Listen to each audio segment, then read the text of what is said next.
Halo, shalom teman-teman. Hari ini saya akan mengerjakan tugas khotbah dari Ibu Kristiani. Sebelumnya, perkenalkan, nama saya Angela Margareta Lukmanto dari Prodi Ilmu Hukum. Hari ini saya akan berkhotbah bertemakan apa yang paling utama dalam hidup sebagai orang percaya.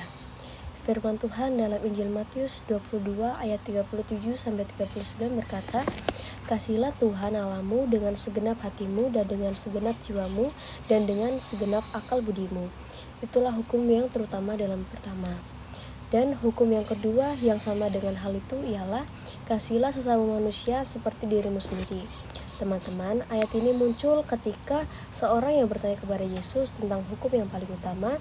Dari begitu banyak perintah dalam Taurat, Yesus merangkum menjadi dua hal sederhana, kasih kepada Tuhan dan kasih kepada sesama.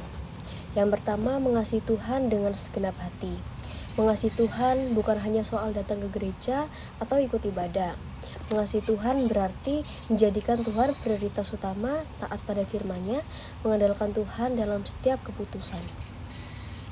Dengan segenap hati artinya tidak setengah-setengah, bukan hanya saat kita butuh pertolongan, bukan hanya saat kita sedang susah, tetapi setiap hari.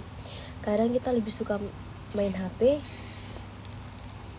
bermain atau berhobi sambil ikut berdoa dan membaca firman. Hari ini firman Tuhan mengingatkan kita, Tuhan ingin jadi yang nomor satu dalam hidup kita.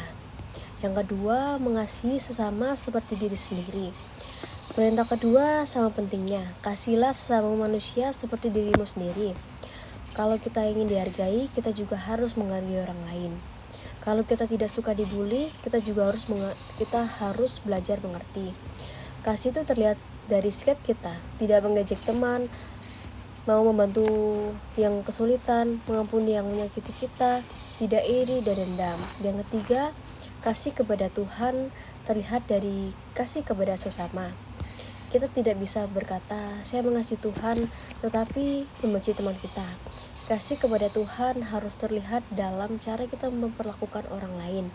Kalau kita benar-benar mengasihi Tuhan, maka perkataan kita akan lebih sopan, hati kita lebih sabar, sikap kita lebih peduli. Kasih bukan hanya tentang teori, tapi tindakan nyata. Teman-teman yang terkasih, inti dari kehidupan Kristen bukan hanya aturan yang rumit, tetapi kasih kepada Tuhan. Kasih kepada sesama. Mari kita belajar setiap hari untuk lebih dekat dengan Tuhan. Kasih lebih peduli kepada teman, lebih sabar dan mengampuni. Kiranya melalui hidup kita, orang lain bisa melihat kasih Tuhan. Tuhan memberkati kita semua. Terima kasih teman-teman.